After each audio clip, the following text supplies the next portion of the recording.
Ya, Bung Andi sudah konvers juga kayaknya jadi Jakarta 2 putaran. Apa indikatornya, Bung Andi? Istilahnya too close to call. Kalau dalam bahasa ilmiah statistik, too close to call. Artinya bahwa belum bisa disimpulkan apakah 1 putaran atau 2 putaran.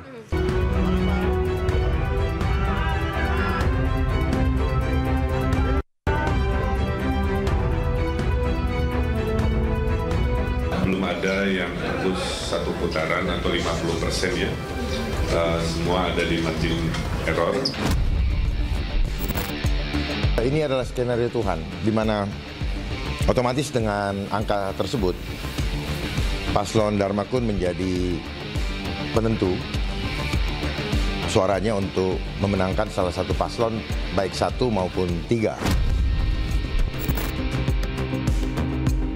Mendeklarasikan bahwa pasangan calon nomor 3, Mas Pram Bangdul, telah memenangkan konsentrasi Pilgub DKI Jakarta dalam satu putaran dengan perolehan 50,07%. Kenapa saya Ridwan Kamil? Karena juga rekam jejak. Izinkan saya menyampaikan bahwa dalam Pilkada 2024 ini saya memilih pasangan Mas Pram dan Bang Dul. Yang menang harus menjadi pemimpin untuk semua, yang kalah harus bekerja sama.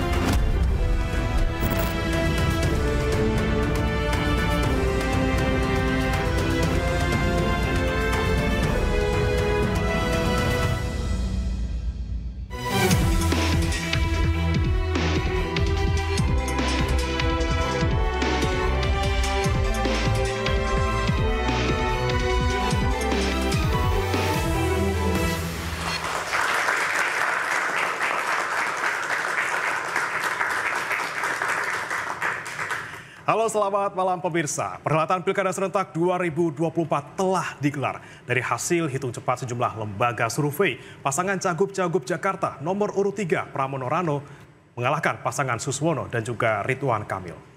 Ya, meski demikian publik baru akan mengetahui pada 15 Desember 2024 nanti, apakah Pilkada Jakarta akan berlangsung 1 putaran ataukah akan ada putaran kedua. Bersama saya Nadia Valeri. Dan saya Brea Baratenaya. Inilah interupsi gantung nasib Jakarta 1 atau 2 putaran. Ya, kita sudah kedatangan sejumlah narasumber untuk membahas topik kali ini, Nadia ya. Ya, di sebelah kanan saya ada Bung Andi Malarangeng, politisi Partai Demokrat. Bung Andi, selamat malam, apa kabar?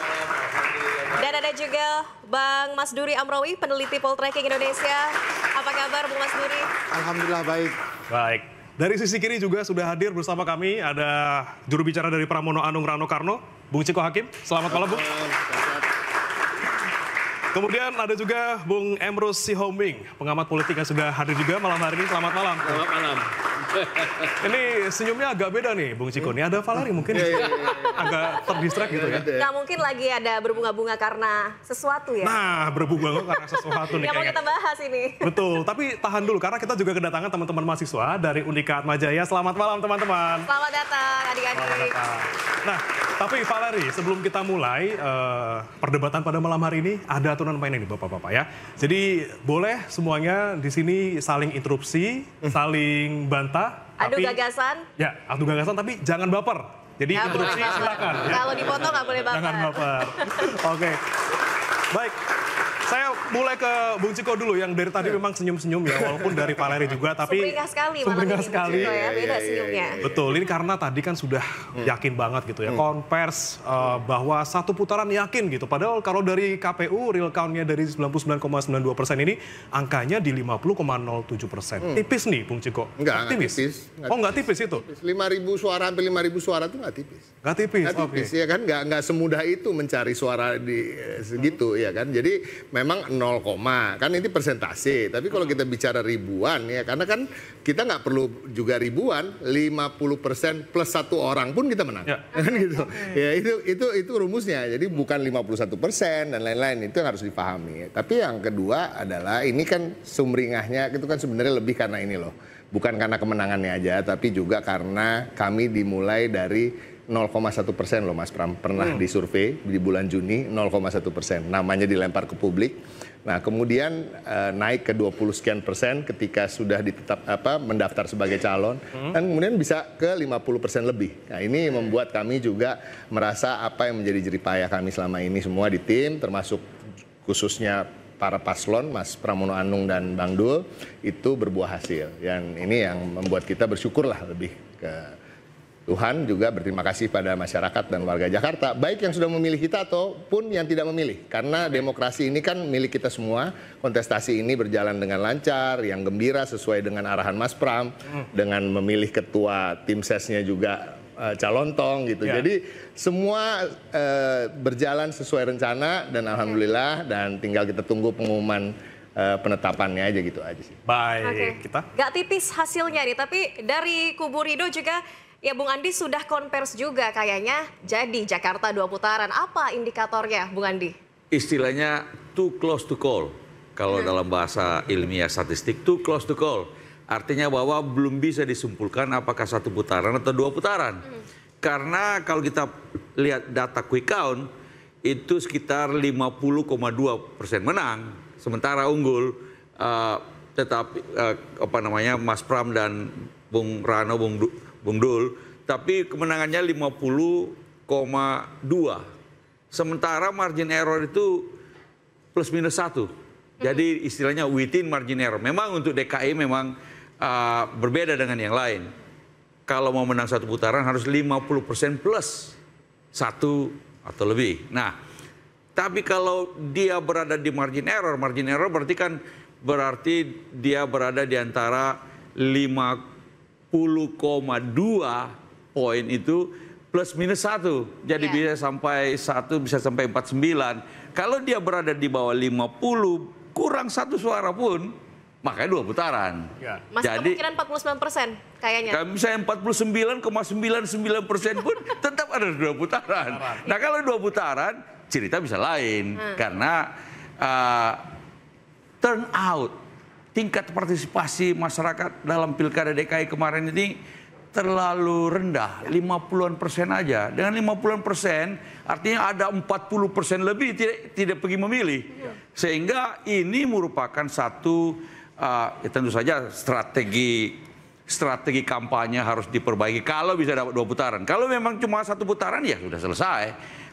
Tetapi sekali lagi ini masih too close to call, within margin error, sehingga kita perlu menunggu sampai manual count selesai dilakukan. Baik, ngomongin margin of error ini kita nggak afdol kalau nggak nanya ke... Harus dari lembaga surveinya. Betul, kita ke Bang Mas Duri nih ya, poltreking. Ini kan dari hasil survei, dari hasil quick count. Poltreking ini kan sama, Pram Rano dapatnya 50,08%. Ya. Nah, ini kan berarti masih di margin of error yang mungkin cukup tipis gitu ya, Bang Mas Duri. Nah, kalau Anda melihat bagaimana nih kemungkinan 1-2 putaran atau sudah mengarah ke salah satunya, dan bagaimana soal tingkat partisipasi pemilih di Jakarta yang lagi rendah banget ini tahun ini?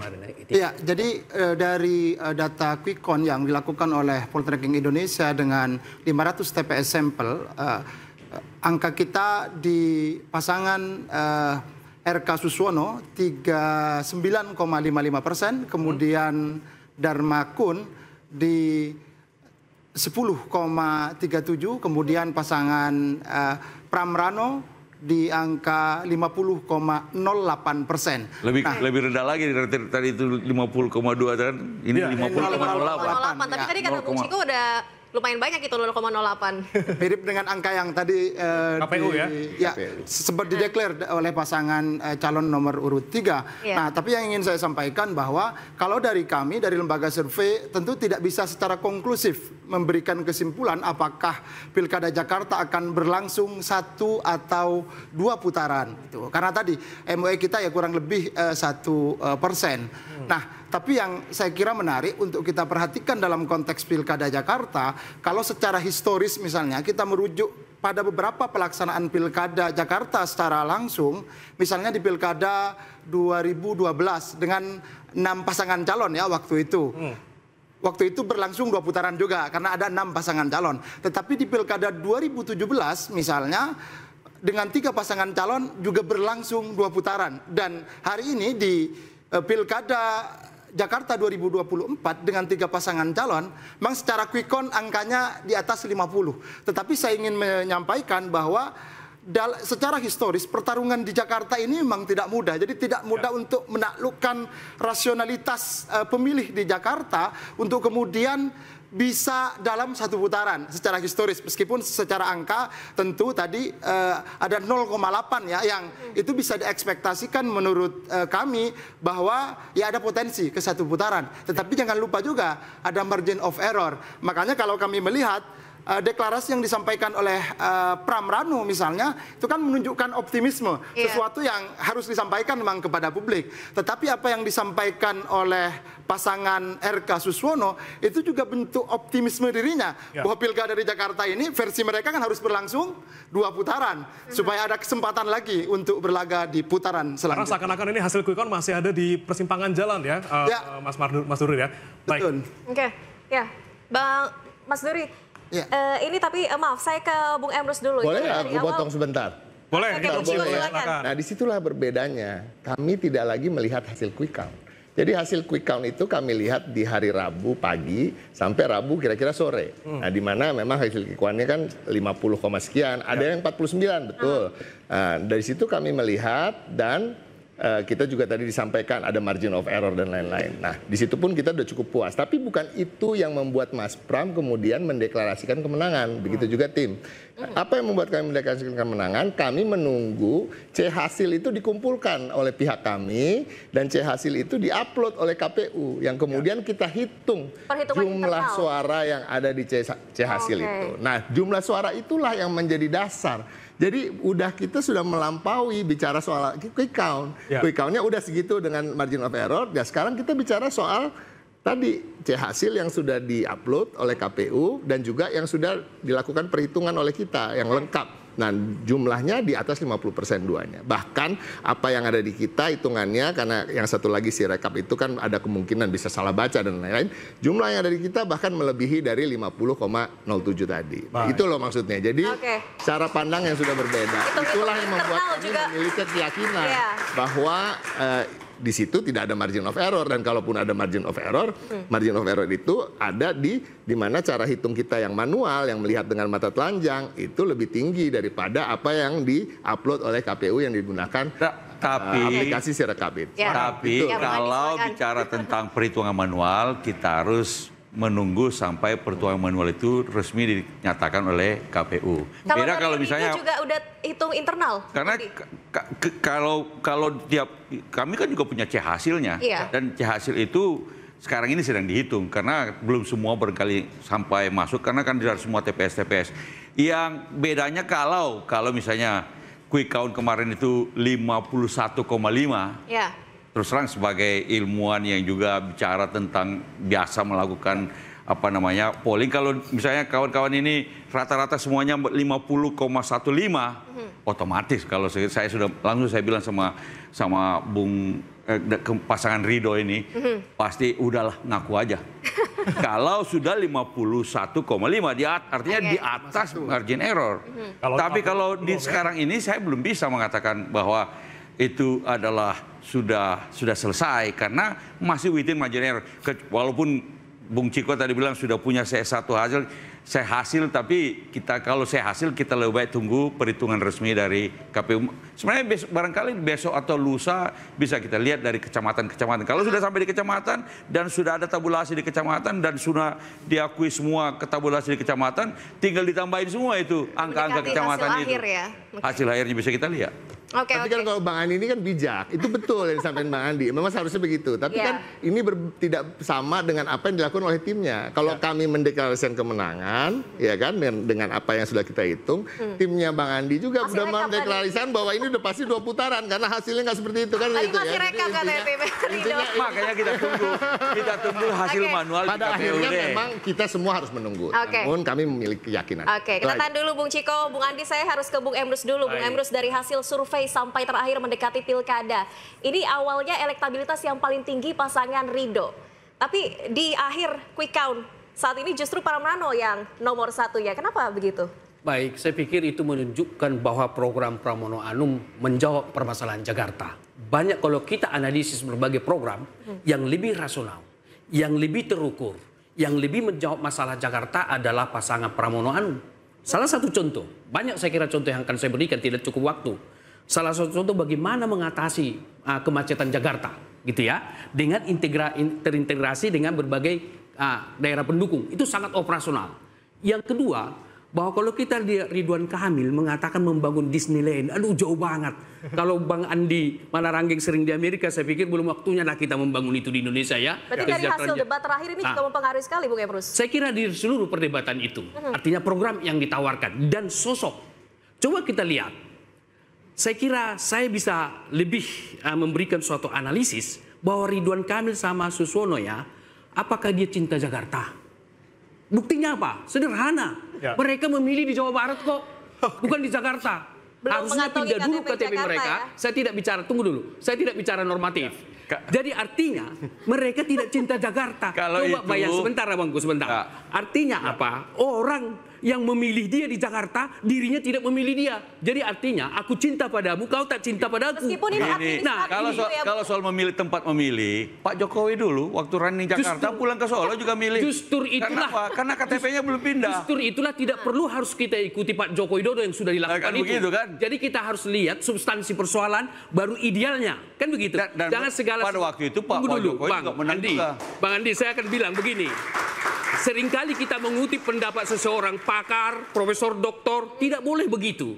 Jadi kita harus lihat substansi dari persoalan itu. Profesor, doktor, atau ahli belum tentu benar daripada kita. Oke, baru bicara tentang margin of error gitu ya. Saya berpendapat bahwa dari awal saya sudah katakan bahwa satu putaran, cek di media, saya kira sebelum pemilu. Putarannya Pramrano. Ya, alasannya sederhana. Bahwa dari tingkat elektabilitas yang sangat rendah tadi 0, berapa? 0,1. Tren naik terus kan. Sementara Ridwan Kamil stagnan. Itu harus kita akui. Artinya apa? Rakyat merespon mereka. Jadi kalau dikatakan itu katakanlah margin of error, bisa. Secara statistik iya.